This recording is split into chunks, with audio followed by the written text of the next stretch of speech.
Welcome once again, everybody, to Blockbuster Mentality. I'm your host, Ben. Before we get started, make sure you subscribe to us on iTunes, rate, review us.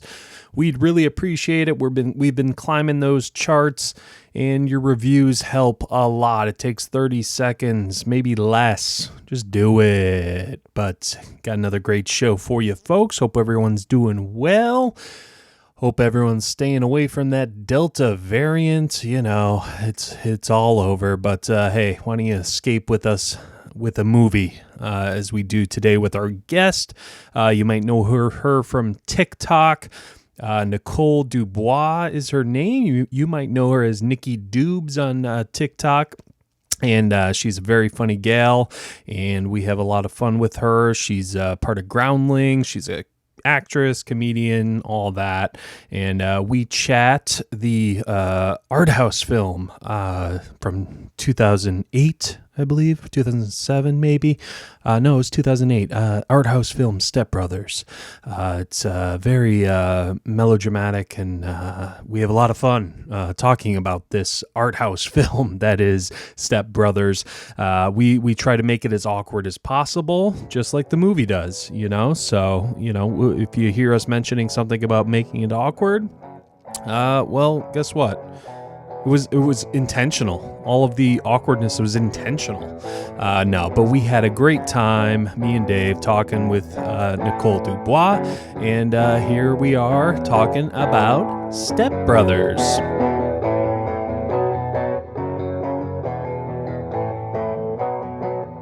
So, are you out in the La La Land?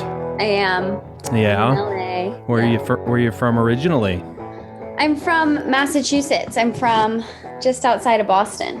Oh, Boston girl. Okay. Yeah. So you like a Patriots fan and all that? I guess. Yeah. I'm not much of a sports person, but I guess if I have to pick a team. Yeah. One from where you grew up, right? Yeah, that's true. Yeah. I mean, we have lately we've been doing well with our Tampa Bay sports, but we're in Florida, so that sucks. But, you know, what are you going to do? Florida? Yeah, we're both in Florida, unfortunately. We're about 2 miles apart. Right. I spent 2 months in Florida this year. Is that where you came up with your Florida Girl skits? Yeah. Well, okay, there we go. Yeah, because I've seen a bunch of those on TikTok. Yeah. That's how'd you come up with those? Every time I tell the story, I get more and more scared that she's gonna hear it. But that the person who inspired it is gonna see one of these. But I guess we'll never know, and I'll probably never see her again. But I went to a nail salon and I was getting my nails done, and it was in the part of COVID where you shouldn't be going to a nail salon. Uh-huh. And I did it, and it was just absolutely insane. The whole experience was just crazy, just hearing her talk about COVID. And that's what the Florida Girl sparked from, was at first she would talk about COVID, and then she moved on to all kinds of conspiracy theories, and she really grew. I really started to imagine what this woman's life is like. But so she had a whole worldview then. She had everything kind of figured out, how everything works, and it was all wrong. It was just all so sensationalized, I think maybe is the right word. It was just all so deep into conspiracy YouTube. Mm-hmm. That's that'll get you into some trouble. Because I actually had a guest on recently, and I said, so you were born in Chicago, right? Because Wikipedia said that, and he's like, no, I was born in New York. I was like, oh, okay. Well, I'm off to a great start here. So yeah, it's the internet. It's amazing what people believe, believing that your guest is from Chicago. So, where in Florida were you when you were here? I was in Southwest Florida. Southwest, yeah, okay. Sanibel. Sanibel Island. Hmm. Oh, beautiful place. Love it. Where? So I mean, I see here you went to Groundlings. Is that correct? Yeah, I mean, I guess I'm still in the Groundlings program. Oh, okay. I don't know. I think I don't know when it will ever start again. And no end in sight. But yeah, I was really into the groundlings pre-pandemic and going through that program and stuff. Nice. And so, yeah, you have no idea when it's going to start up again then, huh? No, I think they have started some like beginner classes again and core track classes, but they haven't started the levels that I'm at. So yeah. So were you? Go ahead, Dave. I was saying, are you frustrated with that? Because I'm thinking of when you're sitting there in the nail salon. Because here in Florida, we really only had, compared to the rest of the country, and Ben can attest to this, it was really only about 6 weeks where things were really locked down. Other than that, you can kind of do almost anything else other than that one period.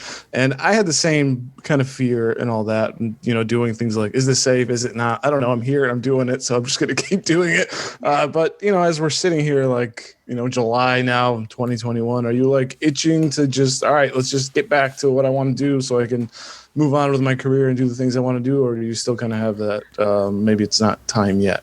I mean, my career has completely changed in the past year and a half. Like I'm in a completely different place than I was when I was doing the groundlings program and taking classes and stuff. Mm-hmm. And like I discovered social media success a couple months into the pandemic. And now my whole career has completely changed, and my whole strategy towards the acting career has completely changed. So it's almost weird to think about going back into that world and because I was doing all live comedy, I was doing all live shows, and I haven't done one since. And my outlet has now been the internet, and it's proving to be a much more reliable outlet. So I don't know. I guess I am. I'm itching to get back on stage, but I'm also incredibly nervous that what if I forgot how? Yeah. Yeah, We've heard that from everybody, right, Ben? Every comedian it's the same thing. Yeah, it's definitely Did I lose it? Maybe, but it seems like you're keeping things fresh with the TikTok stuff and everything like that. Now, were you interested in when you went to LA? Were you interested in just acting? Was comedy always part of it, or were you? What was your forte? It was definitely acting. In general, I think I was always doing comedy without admitting to myself that I was a comedian. I've been on the improv team since high school, and I've been doing live comedy. I was on the improv team in college and doing stand-up and doing all this, but I was like, I'm an actress. I'm a dramatic actress. But really the whole time I was just a comedian, So did you ever get direction okay, Nicole, do it again, but less funny? Can you do it again? Okay. Yeah, a lot. Or I would just be doing a dramatic scene and I would be doing my best acting and people would just start laughing. This is Sophie's choice, Nicole. Why are you making this funny? Scene study classes where people are like, "Oh, that was great. It was so funny." I was like, "Little did you know, I was trying really hard to be dramatic." That's just that you have your calling. Then know it's comedy, but that proves that you can now challenge yourself even further to do that dramatic route when people don't expect it. They're like, "Whoa, was that Nicole?" And that's when you hit your Jim Carrey phase or an Adam Sandler. Yeah, that's when I do kidding. There you go. Yeah. Which is something I haven't seen yet. Is that good? Has anyone seen that? I saw a couple episodes. It's good. Yeah. It's dark. Yeah. Dark is good. I like dark. Dave, you're more lighthearted. Just give me the I don't know what you are, Dave. I don't even know you. What so yeah. Again, we're trying to make this as awkward as possible, folks. This is this is the show. You would think we've never done this before. That's why we edit. No, we don't, Dave. We don't edit. That's the worst part. Is we know we're bad, and then we still don't edit. But hey, that's the charm. Authentic, though, right? Yeah, right. Exactly. That's what I told him. I said it's real. Why should I edit this out?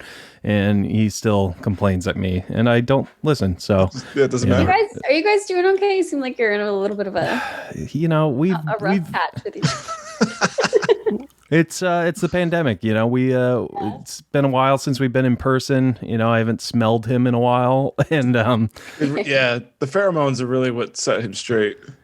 we had an episode, couple episodes back. We were doing the Hustler and the Color of Money because it was a Paul Newman thing, and it was a longer show, and we drank a few beers, and we started saying things that weren't exactly accurate. Like, we gotta maybe edit this out. And Ben's like, yeah, and nothing got edited out. So, I got things to do. We're forgetting plot points, but hey, that's what happens. But yes, we're doing good. We're fine. Thank you so much for asking. No one ever asks. Yeah, that's right. This is the first guest to be concerned about us. Now, I see here you have a couple. Again, this is me reading off the internet. So again, you're probably going to tell me I'm wrong. You have a couple things in post production on IMDb. I see there's something called Uber Driver and Love in 2020, both TV series. What can you tell us about these? Well, Uber Driver's been in post-production for about 6 years. Okay. So I can tell you nothing about that. Who knows? Okay. Who knows? Love in 2020 is a really fun series that I actually one of my friends wrote and is directing. And basically what I am in that is a reenactment of Love is Blind in the pilot of that. So I don't know if that character has any space to really come back, but hey, those are what those two are. Yeah. Okay. Well, yeah, you never know. You can wiggle your way back. You know, you could be Steve Urkel. Urkel wasn't supposed to be a regular, so maybe you could be the Urkel of that show. I think there's a couple others. I think like Kramer wasn't supposed to be a regular or something. I don't know. Urkel's the first that comes to mind. Urkel's the one. Well, I hope I become Urkel. Oh man, can I do that? What's your favorite skit to do when you're doing TikTok? What's your favorite character to do? Man, my favorite. I've been recently really loving to do country club people. What sparked fun. That? Yeah, where were you and who was it? Well, another one that you hate to give up your sources because then they know. But my parents belong to a country club, and I went to dinner with them there, and I was just looking around like, oh my God, just listening to conversations and the way everyone just goes up to each other's tables while you're eating dinner, and they're like, so good to see you, It's so phony and just and very specific, they all the conversations are exactly the same. Yeah. There's nothing profound or of substance. It's just on the surface kind of. Yeah, everybody just knows the same couple facts about the other people. So everyone who comes up to your table knows like this one fact about the family, and then that's like what they go off of. So everyone who comes up to your table says the exact same thing. Well, one that I love is does your dad or mom or parents or uncle or someone own a boat? My dad. Yeah, so you're very familiar with girl who owns a boat. Then you can relate to that character quite well. That one, I feel like I experienced a lot more in high school. My dad didn't own a boat when I was in high school, but I would like go on people's lake boats and stuff, and it's inspired by a couple different people with lake houses. There was also a girl who has a lake house that I did a while ago. I'm just reaching into my past for those ones. Hey, got to get inspiration somewhere. Well, because you have friends or relationship. These are all going to be targets of another character. So you got to be careful around Nicole. Do people try to do stuff in front of you and be like, don't try to make a character out of me? You're gonna make a character out of me, aren't you? Well, everyone always says to me like, oh, I want you to do me in your comedy, like do me in your comedy, do me. Or like, oh my God, I did this really funny thing. Or my mom will be like, my friend did this really funny, and then they tell me something. But then, like, when it comes down to it, people only want you to do like their best quality. in your comedy, which doesn't really lend itself to very great comedy. So then once you like do someone, like when I like do Suburban Mom or like do Country Club People, my mom is like, it's like, well, that's not what I wanted you to do. Like, you always say, do me in your comedy. Like, you don't get it. I'm going to take your worst aspects and amplify them. Yeah, like that would almost be a funny character too. Someone who's, maybe I'll do that. Someone who's like, do me in your comedy. I do this so funny. What about awkward podcast guy? Yeah, that's tomorrow. Got a lot to work with there. Yes, we were giving her so much material today. Oh my goodness. So yeah, we like to have guests on. We're big movie guys, so we like to chat a movie with a guest, get their perspective on it. You chose the critically acclaimed, very prestigious 2008 film. Really. Yeah, art film, exactly. Step Brothers is what it's called. Obviously, we all know and love it, but always like to ask, why did you pick this film to chat about? It's just my favorite movie, you know. Simple enough. For so many reasons. For the fact that it was even made. Like the fact that they even like got this movie green lighted and then it was as good as it was. Like, what is the pitch? Like 2 adult men acting like children as stepbrothers. It's just so crazy that they even, and it's like, I think it's like one of the greatest comedies of all time. Yeah, and one of the, I mean, there's been funny movies, you know, since then, but it seems like one of the last really, really great comedies for me, anyway. You know, there's been others like Bridesmaids. I thought that was awesome. Mm-hmm. But yeah, it seems like we're not in that era anymore. But it's funny you bring up that pitch because I read that Adam McKay, the director, originally wanted it to be a drama. So that would have been interesting. I kind of want to, in this conversation, explore that a little. How they would have made this a drama. Oh, they would just have to change the music. I mean, you're not that far off, I don't think. Big dramatic music when he says, "I'm going to put my nutsack on your drum set." Oh my God. Dave, I mean, this is one, I think this was this in our top 50 blockbuster mentality movies? Must have, it's got to have. We had a few comedy in there, and I think this was one of them. I was thinking about this. I think I've seen this movie other than maybe like Star Wars, you know, or maybe a handful of other movies. I've seen this movie probably more than almost any other movie ever. I mean, my wife and I would put it on all the time. I've probably seen this movie like 50 times. Well, that's the thing too, is I think I've seen it like 50 times too, because anytime you're like searching through looking for a movie, it's always unanimous around, like in a group, like, yeah, we can watch that. Yeah. It never fails to crack you up from beginning to end. Yeah. And there's so many jokes, you forget them. So every time you watch it, you're like reminded. There's so many little ones too. Like for some reason, I mean, this is going to be a quote fest, this whole episode of quoting the movie, because that's what you do in a comedy movie. But even just like the smallest thing, like when they get the Chewbacca masks at the end, like just Will Ferrell lifting his up. It's okay that mine's not movie quality. Like for some reason that line sticks out to me just so much. It's just so such a little kid thing to say. Like you don't want to make the parent feel bad, but you also want to let them know that mine's not quite as good as his, but it's okay. It's okay. I think one of my favorite lines is he says, "Why are you sweating?" And he goes, "I was watching Cops." Yes. It's like totally caught. They got nothing. It's watching Cops. Of course, he knows it's a lie because he has nothing to do with his life, and he knows that Cops comes on at 4. It's not 4 yet. Oh my goodness. It really is like the dumbest movie ever. It's so funny. That's the thing, is it's so dumb, but it just... But somehow it's really heartwarming also. It is. I mean, it's a coming of age tale for 40-year-old men. That's essentially what it is. I mean, Dave, go ahead. You were saying something. I was going to say how great is just the cast, right? I mean, from top to bottom, everybody is hilarious. And some actors and actresses who, like Adam Scott. Where was he? What is this? 2008. Where was Adam Scott in 2008?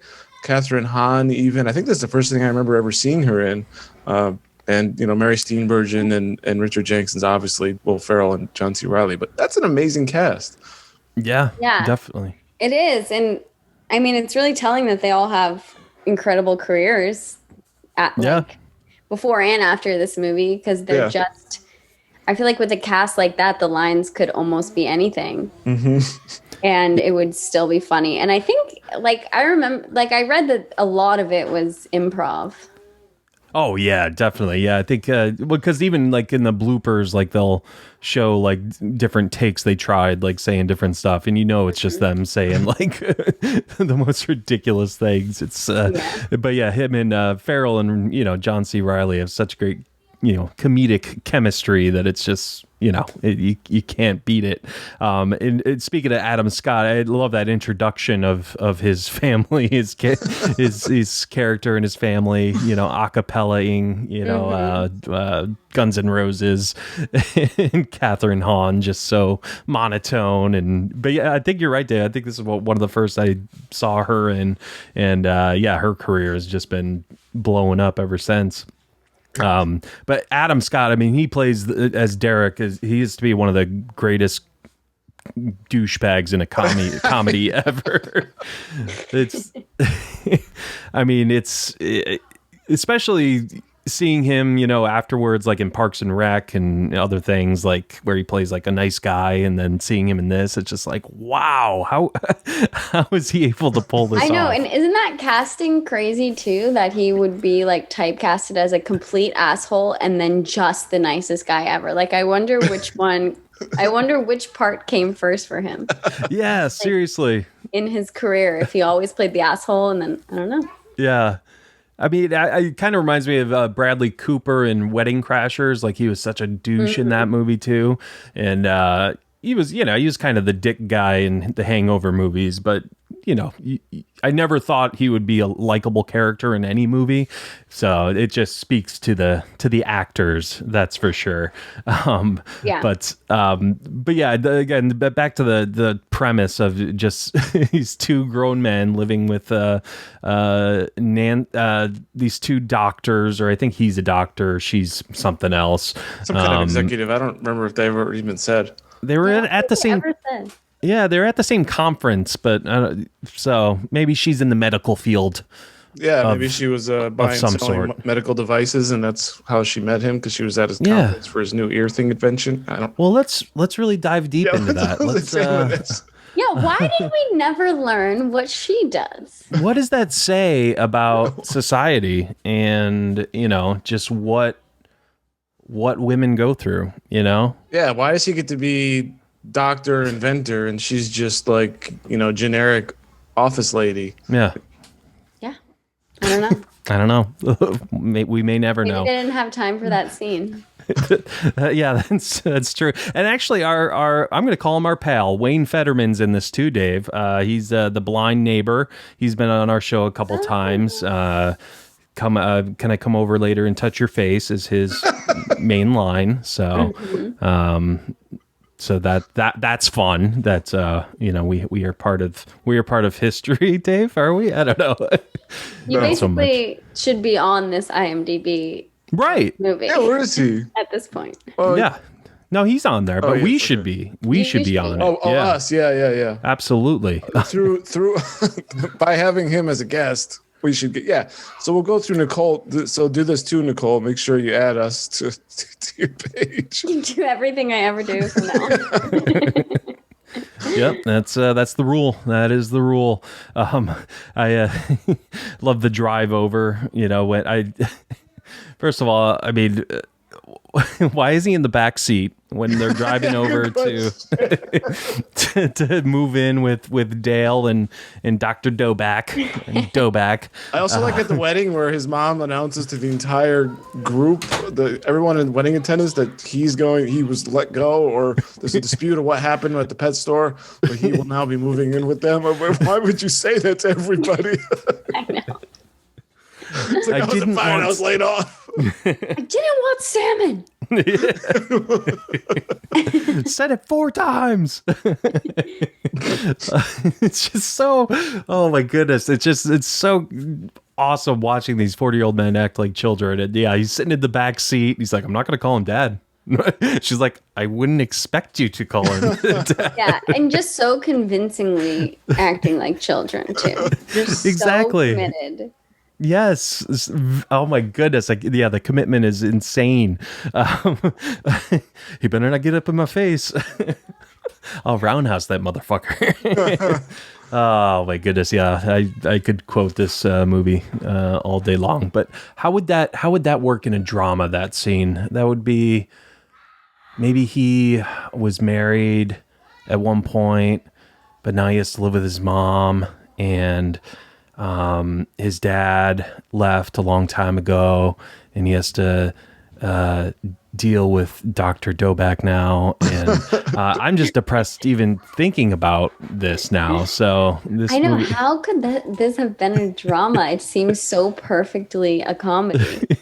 it really does. It really made me appreciate Richard Jenkins as an actor. He's been in a bunch of things, comedy and drama. He's great as Doback, Robin Doback. Doctor, you can call me Robert. My favorite for him, I think, well, his like outbursts are what just completely cracked me up. Like in the beginning when John C. Reilly's just going on and on about, maybe he's just gonna go from my fro to my ball sack, and maybe I'm gonna take your woman or whatever. It's like, shut the fuck up. I love that.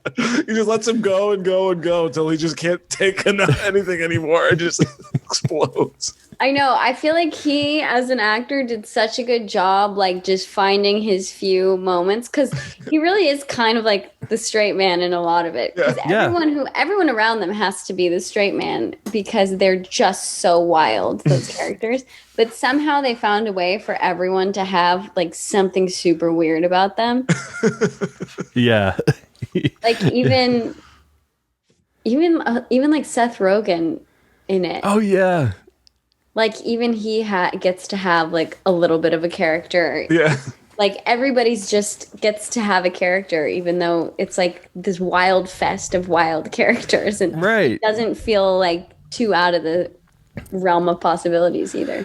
Yeah, I totally forgot Seth Rogen was in this. He's their last interview. They in their tuxedos and at the like sporting goods store or something, and a long fart that smells like ketchup and onion, right? Yeah, could taste it on my tongue. There's everyone has their moment to shine, even the girl that they're the first woman they are interviewing with, Pam, the whole Pam, I think I can help with this whole Pam Pan situation. Yeah. Like, even you do not tell the person you're interviewing with to shut up. Like, even she has a moment to shine. So it's such oh my goodness, this movie. And I love how they end up connecting, because Derek is such a douche that they're up in They found a common enemy. Yeah, they found a common enemy when they're up in Brennan's or no, it's Dale's treehouse, and going through vintage Playboys, like masturbating in a time machine. That's the other really like crazy part of the movie too, is the way that they mix in like adult, like they know adult things, but they act like children around those adult things. It's like so wild. You're gonna crinkle the edges. It's less stupid than like just insane, I would think, is a better description of who these people are. They're just nuts. Oh my goodness. It's it's just and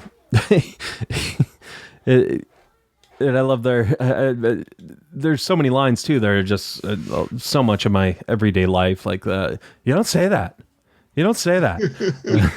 Stupid curly-headed fuck. That's one I use a lot. Two.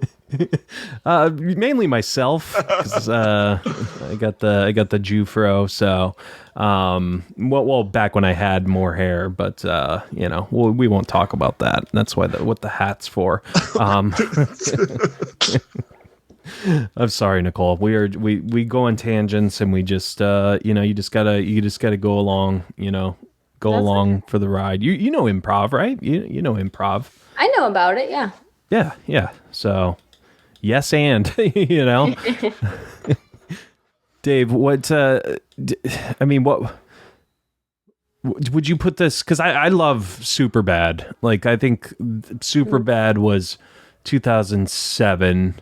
Okay, yeah, 2007. So this came out after that, and I remember thinking like nothing's ever going to top Superbad, and then this came out. I mean, I still love Superbad. I think that they might be a tie for me with this, but yeah, I never thought anything could top it, but now I like it better than Superbad because it's less shock value comedy. Yeah, like less dick jokes, if you will. Right. Like yeah. It's more like I feel like the comedy is more unique.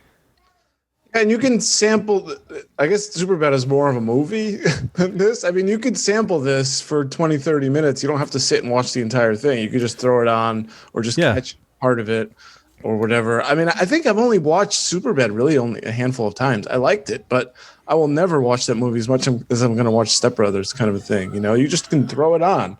And you can be, I don't know, just doing something else, and you just look and laugh and go back to whatever else you were doing. It's sort of like it's just can be there just to entertain you, kind of a thing. And it's there's always there's something hilarious every few minutes. It's a much better movie in terms of just pure laughs. And yes, it is coming of age for middle age. But yeah, definitely Step Brothers for me. Yeah. All right, fine. But it's I mean, the answer is it's a tie. So, yeah, because this, this was right after. Anyway, so that brings me to what else happens in this movie, guys? I don't know. What else is great about this movie? Boats and hoes. Boats and hoes. Yeah, that's because that's what I was getting to. How they had that common enemy, and he goes up to the tree house when they're looking at the Playboys, and Derek comes to them and says how he made $250,000 last year or something, and because he's a helicopter salesman, that's a thing. And I haven't had a carb in 4 years. Shows someone's body that's clearly not Adam Scott's.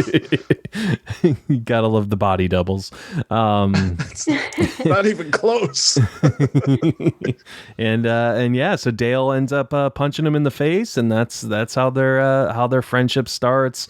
It's where we get the great scene when they start showing each other their stuff, like the samurai sword with the very recognizable signature. From Randy Jackson.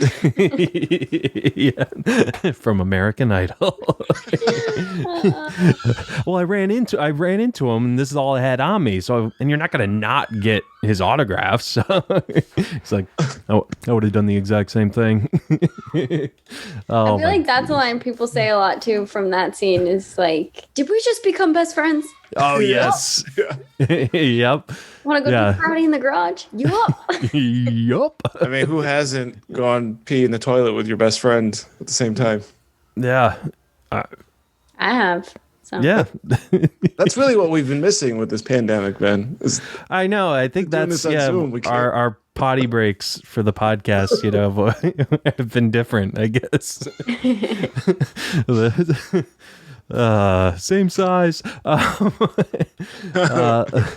And I like how they both they're both sleepwalkers.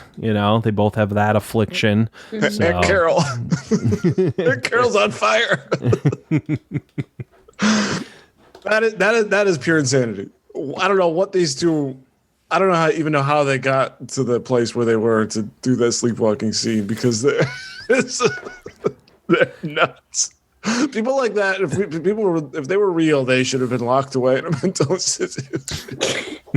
I know that's kind of why I think you probably couldn't make that movie today, because people might raise the question of like mental disabilities. They were completely non-functioning people. This is and this is offensive to people who do sleepwalk, and put pillows. I mean, if you do look at it through an angle of like really dissecting, you could probably find something very offensive about the movie, but I don't want to find something. Yeah. Why ruin something that's good, Yeah, I know cheeseburgers are bad for me. I know this beer here is bad for me, but it's great. Tastes great. True. It feels good, I wish you didn't just say cheeseburger. Now I'm gonna want a cheeseburger. I can't edit that out at this point. I'm sorry, So there's that'll be the one thing I edit out, and that way it's out of existence. That way our listeners don't have to. Cheeseburgers. Exactly. I in my notes here I have a Billy Joel band. I love Horatio Sands. Yeah, they only play. But they only do certain years of the music. We're strictly 80s Joel. All the songs people don't like. Keeping the faith. What about eating the dog shit? I love that scene with the kids bully. Shut your mouth, essay. Yeah, because they're on their way home from the interview, and Brandon's like, "What time is it?" He's like, or Dale's like, "What time is it?" He's like, "Oh no, let's go that way." He's like, "That's gonna take like an extra 45 minutes." He's like, "I don't know, man." And it's just this group of like, "Oh my god, well, all right, we'll go. You'll see." He's so stressed out because there's these children who beat the shit out of him when he goes by. And Nancy just like, okay, so maybe you're gonna walk the long way. Yeah, that's what we talked about. We said we're gonna go the long way next time. That's what we talked about. Oh my goodness! And they make them lick the dog poo, and yeah, because that's I think that's when they got like the ice packs on them and stuff, and no, that scene was from when they were fighting in the front yard after he puts his nutsack on his drum set, and like, this house is a prison. Fighting. What was that? I was saying there was kind of like a child thing where you fight your friend and you guys become buddies, kind of. Yeah. Yeah, they're watching like Shark Week. Still hate you. High five at each other. There's also, I feel like I watched the like rated one so many times before I finally saw the unrated one. And some of those scenes that are I was like mind blowing that like these scenes were in this movie this whole time and I just never knew. Yeah, there are some. I can't. Do you know any of them? The scenes off the top of your head? In the drum scene, in the unrated one, they actually show his balls. Oh, okay. Yeah, so I must like giant prosthetic sack that he slaps onto the snare drum. that must be the one I always watch. That because I always see the nutsack. Yeah, I feel like when the first couple times I saw it, I must have seen like the made for TV version or like something where they cut out all the dirty stuff. So after I had already seen it a bunch of times, then I was introduced to the unrated version. There's a lot more. Sorry. Oh no, you're fine. I'll say the one thing I don't like about the unrated version, there's that scene where Dale and Catherine Hahn, I forget her name, where they're like kind of having sex all around the house. I'm like, yeah, I think it was good to cut this one out because it's like so absurd. Like, how would they not know that they're it's like just bang? Yeah, they just fall into the dining room table. Yeah. I hate my life, Dale. I think she found so attractive in Dale is it that her husband is such a douche, or is it the curly hair? What do you think is going on there? I think it's that he punched her husband in the face. Oh, that's right, because he punched him. Yeah, so that was it. So it's just hate for her husband. Yeah, that's just another kind of like unexplained. Yeah, it's just she's just there. She doesn't. Yeah, you don't. I mean, you could kind of see why she might hate him. He's he's a douche. I mean, he's the one in high school who's saying Brennan has a mangina with his friends to Brennan. So it's speaking of testicles. I have one more thing. I had a question for Nicole. Yeah, you can talk to our guest. Yeah. Okay, is that all right? Yeah. And also the fact that Mary Steenburgen admits to joining in on bullying her son. Side point, but Nicole, there's that scene where with Dale and Catherine Hahn where she jumps him in the bathroom and rides him, and then she raises her leg and pees in the urinal. How difficult is that for a woman? How typical is that? I would say like 20% of women have peed in a urinal. I've never peed in a urinal. To give it a try, just gotta lift her leg. Apparently, that scene confuses me because I'm like, how are we even pretending like this is working? That's my question too. I mean, thought you might know more. I absolutely know that would be quite a mess. That would just be an utter mess. I want to say I always took it as how do I put this? She was draining stuff. That's how but I think the urinating is probably better and funnier. So anywho, thanks. God, I stopped the show for that. Sorry. Yeah, thanks, Dave. I'm glad we really dug into that. Yeah. Anywho, deep analysis here. Yeah, that's what the show is. We are film buffs who analyze, and we're so smart. And well, we just I asked for it. That's true. That is such a high art film. That is true. According to IMDb, the fake testicles that Will Ferrell used were worth around $20,000 and presented to him as a wrapped present. And apparently, he still owns them to this day. So worth in terms of like that's how much it costs to make them, or I don't know. Again, this is. Is it like $20,000 because that's what people would buy them for now, or is it literally $20,000 to make those balls? What is that? Seems ridiculous. I don't know. Again, this is the internet saying it, so I can't imagine it would cost that much to make those, because I have some silly putty around here somewhere that I could probably make. Maybe it would have been like the price it would have went on eBay or something. Will Ferrell's testicle mold. Yeah. That's probably the price on eBay. Yes, that's an appraiser. An appraiser came in and appraised it for. I'm sure he gets it reappraised all the time. Yeah, just to know what he has. Yeah, you got to know what it's worth, in case. Just imagine some like. I don't know, very like stately looking English man with a red jacket and like a like a jeweler's monocle thing, and just like appraising the balls. I don't know. So. Oh my goodness.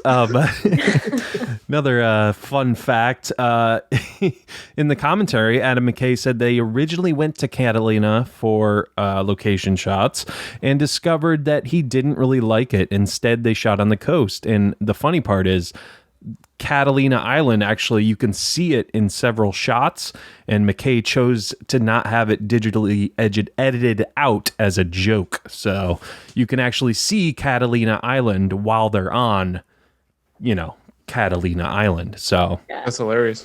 That is hilarious. Yes.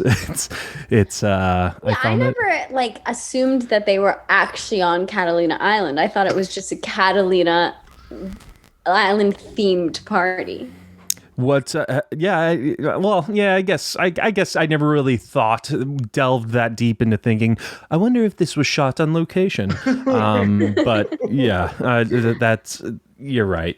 Have you ever been to Catalina Island? Because I've never been to California. Okay. Well, I know it seems. I feel like I probably should. I've lived in LA for a long time now. Should probably hop on over there. Yeah. And then what would you say when you're there? It's a Catalina wine mixer. You did it. You passed. You passed the test. And despite, again, since it's only going to be a quote fest, I want to read some trivia here. Despite playing his mother, Mary Steenburgen is only 14 years older than Will Ferrell. So she also plays his stepmother in Elf, if you remember. Oh, that's right. Yeah. Yep. So. I got something. Yeah, go for it. Did you guys ever read the Roger Ebert review of this? No. He hated it. He gave it 1.5 stars. I had a paragraph here. It says, I know, 4-letter language is the currency of a movie like this and many other films Judd Apatow produces. I'd be lying if I said I was shocked. I'd also be lying if I said I had no taste or judgment of comedic strategy. I'm sure I've seen movies with more extreme language than Step Brothers, but there seems to be no purpose other than it to simply exist. In its own tiny way, it lowers the civility of our civilization. Now, what about the violence? These two adult children do horrible things to each other. The movie must be particularly proud of one scene because they show it part of the trailer. Dale thinks he has killed Brennan by slamming him with the symbol of a drum set. He rolls him in a rug and prepares to bury him in the lawn. Brennan comes to, bangs Dale with the shovel, and starts to bury him alive. I don't know. Maybe it sounds funny when you read it. Imagine being that like upset about Step Brothers to be like, right? Ruining our society. Yeah. Bad for society in the violence. Like it's a comedy, dude. Like first Sometimes of all, I think I'm living in a nightmare. All about me. Standards are collapsing. Manners are evaporating. People should know respect for themselves. I'm not a moralistic nut. I'm proud of the X-rated movie I once wrote. I like vulgarity if it's funny or serves a purpose, but what is going on here? That just seems like a old man, out of touch review, pretentious. Yeah. Like, come on, dude. It's sad. Maybe he watched it with his kids. Maybe. They were laughing and he hated them for it. Yeah. But I think even at that point, you knew what you were getting yourself into when you were going to a Will Ferrell, Judd Apatow movie. So it's like maybe, and was it really that bad what they did to each other? I mean, well, I'm burying you. And he said, "Shut up! You're waking the neighbors up. Let the dirt shower over you." If it was a drama, it would be incredibly incredibly gruesome thing to do. Yes. Great. Excellent point, because this movie actually was supposed to be a drama. I don't know if you knew this. Still don't get it. I wonder how hard he fought for that, or if that was just like a fleeting thought or something that he wanted it to be a drama. But yeah, if it was a drama, then yeah, this violence, like burying your, stepbrother alive. That's just weird. Like, yeah, I mean, that's just getting a stepbrother in your 40s. That's gotta be weird. But by the way, one thing Roger Ebert liked about the movie, which I think goes credit to us, says the one genuinely funny moment in the movie: the blind man who lives next door has a guide dog that misbehaves, snarls, and bites people. Bad taste, yes, but I'm desperate here. So to see why the dog is funny, but Will Ferrell doing it and John C. Reilly is not. So I think maybe a little credit to the dog, to Wayne Fetterman, to us. Yeah, so we were essentially But now that's like the most offensive part of that movie. Shoot. Yeah. And he thought it was the funniest part, but nowadays, like, that would be the most offensive part, to have like a blind guy with a dog that like doesn't do its job. Yeah, that's a big I'm editing that out. I'm totally editing that. That's true. Oh man, but hey, no, I'm still proud of it. Speaking of which, that reminds me of when they're trying to sabotage Derek, trying to sell the house, and he's like dressed as a Nazi, I think, at one point, and KKK member. Recycle. I love that scene just because they're dressed like that and they're just talking about normal things. Yeah. Like, they're like, I don't even remember what they say, but it has nothing to do with how they're dressed. Yeah, something about oh, the schools here are great. It's dressed like a Nazi. Don't worry about how we're dressed, but yeah, you're right. Yeah, they're just saying normal things like, it doesn't matter what I'm wearing. And I love when they walk in and he painted Will Ferrell all blue and stuff. He's like holding him like dead. Like, how'd you let this happen? It was the asbestos.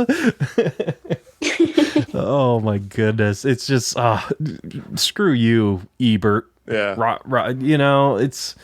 I remember reading this review because I used to read all Ebert's stuff before he passed because I generally would take his reviews very seriously. And I'm like, oh, this movie's going to suck then. And I watched it. I'm like, he's totally wrong. Get this. John Hamm auditioned for the role of Derek. Adam Scott character. I could see that. See that, especially after him in Bridesmaids, like he was a douche. But yeah, I mean, the way he looks, I feel like makes more sense. Yeah, like Adam Scott almost doesn't even look like he should be that part, but he just does it so well. Mm-hmm. Right? Yeah, you think even you're right. Like when he pulls up like to show his abs, it's just so clearly a body double. Right? Yeah.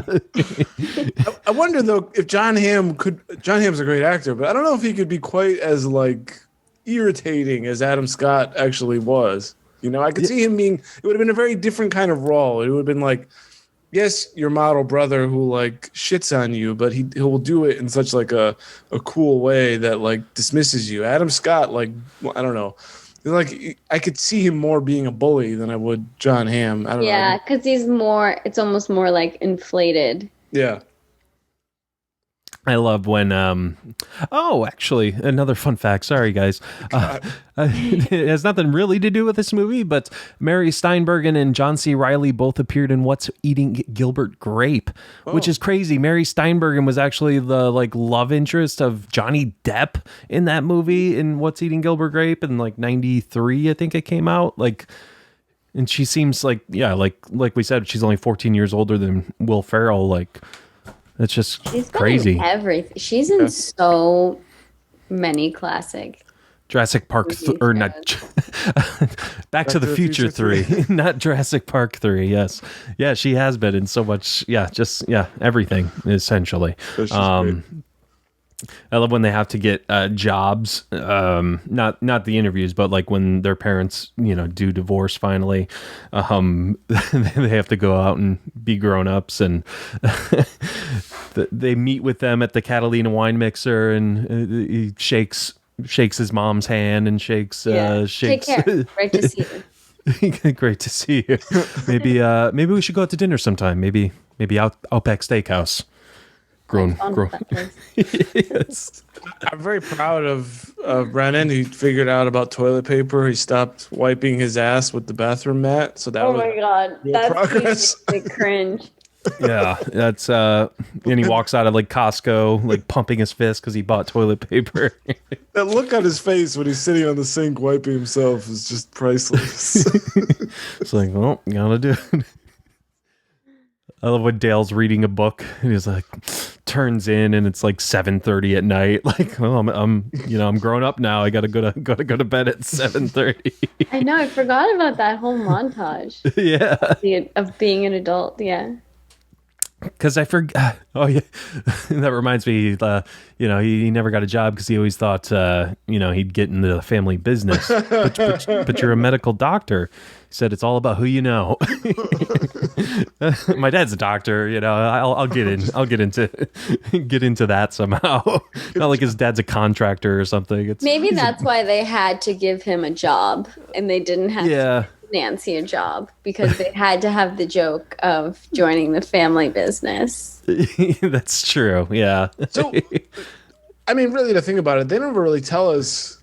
Do they ever tell us if it's divorcee or widow or widower? Do we know? I think I want to say I think Dale's mom died and Brennan's dad left. I think she said when Brennan's dad left at some point. But maybe I don't know. Yeah, I think you're right. Actually, that sounds right. That makes sense. I mean, let's basically, write it in stone. That's right. Yeah. Take our word for it.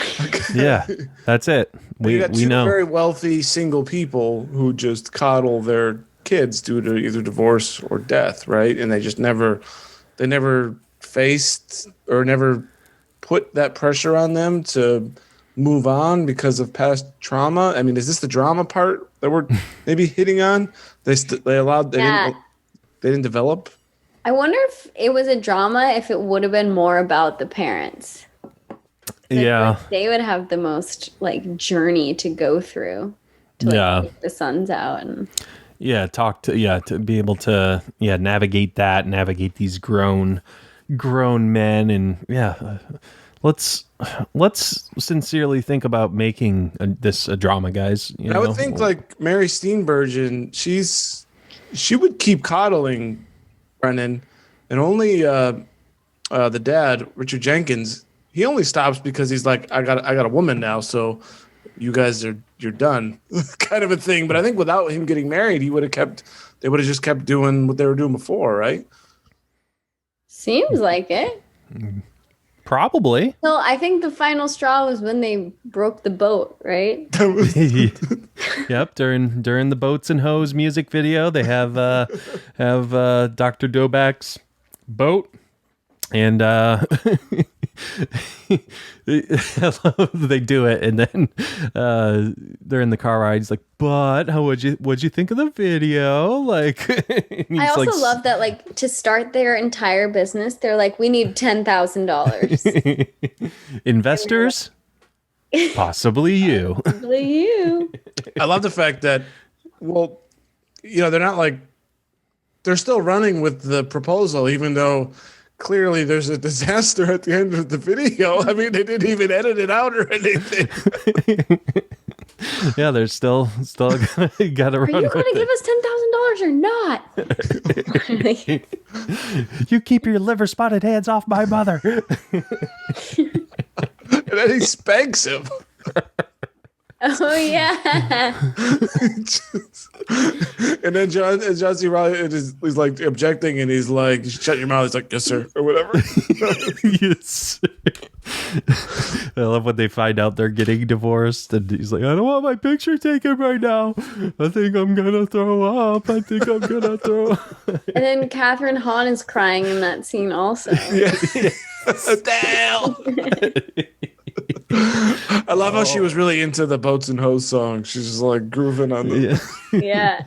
Well, of course, yeah, and I think that might have been right after the urinal scene or right before it. So she was rocking and rolling. So he's great.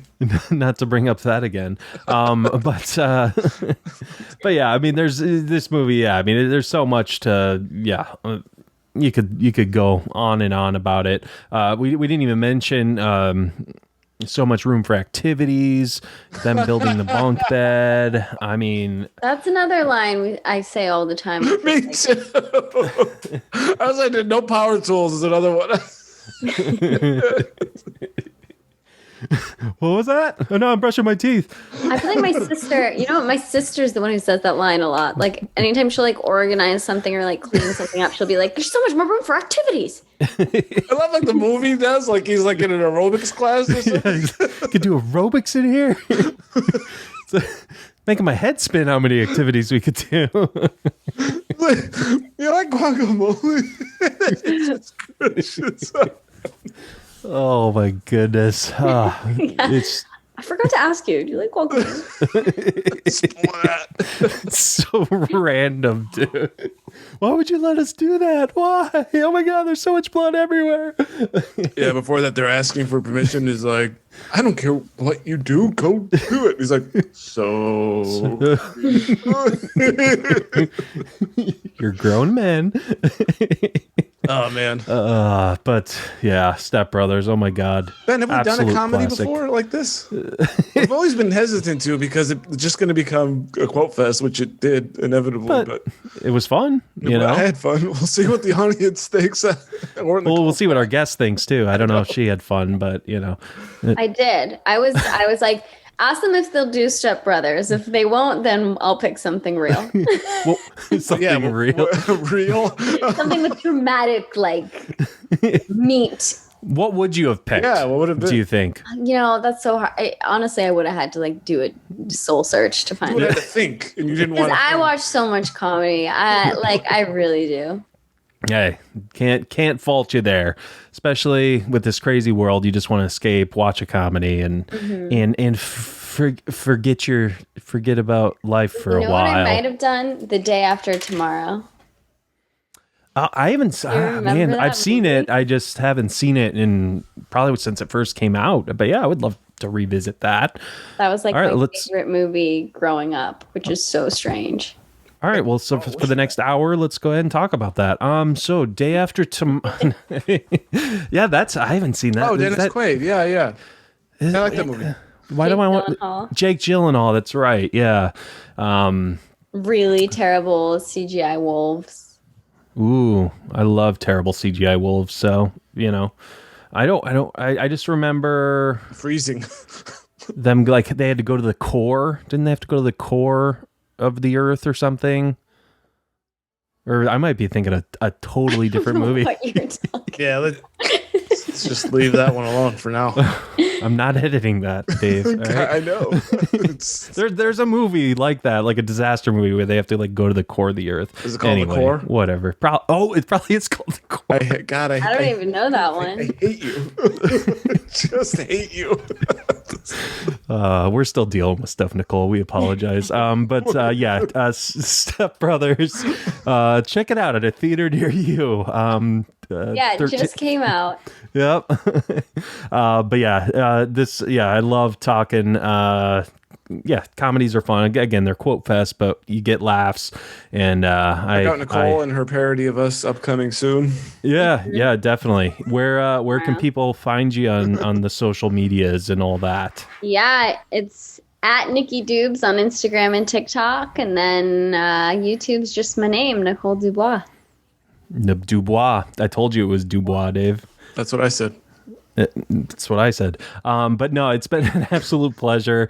We hope we made it as awkward as possible for you. And Dave bringing up the urinal scene. I'm so glad he asked you about that. And That was just a tiny bit of awkwardness. Maybe that'll be my video about awkward podcast hosts. It'll just be asking questions about like where women are and are not able to be. there we go. Hey, you picked the movie. You're supposed to be the expert, so. Yeah, you picked it. And I am. And I am the YouTuber. Well, Nicole, it's been an absolute pleasure. Thank you so much for coming on. Thank you guys. It's very fun.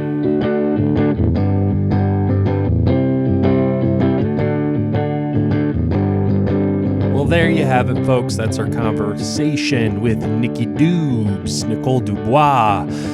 Be sure to follow her on TikTok and Instagram and all that jazz. You won't be disappointed. She's a funny girl. But make sure you're following us on Twitter at BlockbusterCast and Instagram at BlockbusterMentality. That's where you'll get all the updates on the show. And yeah, again, rate, review us. We'd appreciate it. Got more guests down the pipeline coming up. So down the pipeline coming up, I believe those are synonyms, but you know how I always catch myself and I draw attention to my mess ups. And that's just me. It's authentic. It's real. All right, I'm done. All right, folks. Well, that is it for me.